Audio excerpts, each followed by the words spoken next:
You know that high-pitched buzz right near your ear?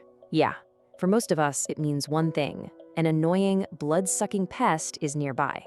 But what if I told you that that simple pest has one of the most complex and honestly surprising stories in the entire animal kingdom?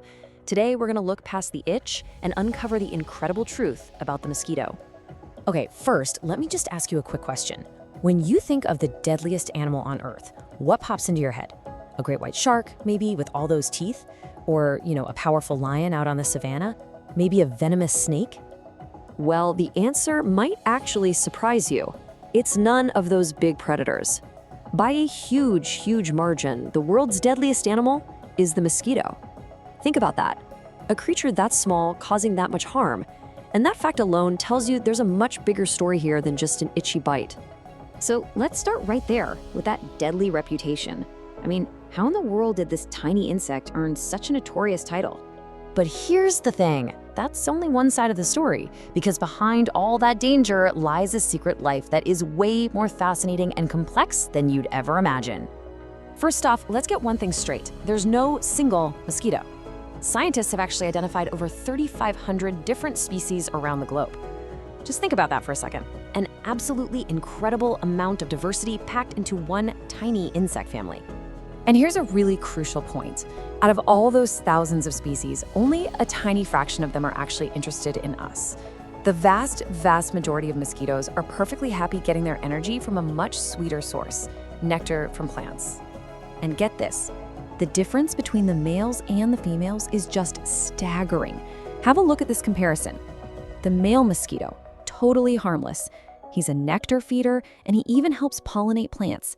It's only the female that bites. And she doesn't even do it to feed herself. She needs the protein from our blood just to develop her eggs. That one biological impulse is the source of all our problems with them. Their transformation it's like something out of a sci-fi movie. It all starts as a tiny egg laid on the surface of some still water.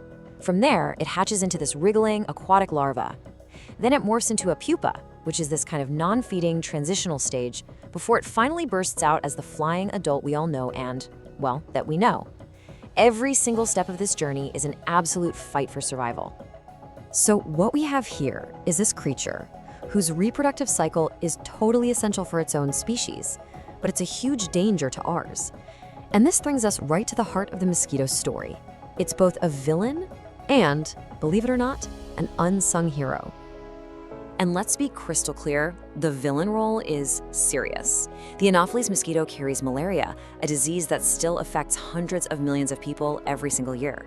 The Aedes mosquito carries dengue and Zika, and the Culex can transmit West Nile virus. They are, without any doubt, a major public health threat. But then you look at the other side of the coin, and they are basically an MVP for a lot of ecosystems. I mean, if you could just snap your fingers and magically remove all mosquitoes, entire food webs could just collapse. In the Arctic tundra, for instance, their larvae are a critical food source for migrating birds. They're a vital meal for fish, for other insects, and like we said, some are even pollinators for certain plants, like specific kinds of orchids. They're a critical, if pretty unlikely, piece of the whole ecological puzzle. So how can such a tiny little creature have such a massive impact for both good and ill? Well, the answer is pretty simple. The mosquito is the ultimate survivalist. It's just built to last. They are equipped with what you can really only describe as superpowers. A female mosquito can detect the carbon dioxide you exhale, your body heat, and specific chemical smells on your skin from astonishing distances. It's an incredibly sophisticated target-finding system that makes us light up like a beacon for them. And they are also absolute masters of adaptation. They evolve so quickly that they can develop resistance to our best pesticides, sometimes in just a few years. They show this remarkable intelligence, adjusting their hunting times based on the weather and finding ways to survive in pretty much every environment on Earth, from the Arctic tundra to the tropical rainforest. So all of this leads to a really crucial question. Given how dangerous they are, but also how important they are for the ecosystem, how do we live with them?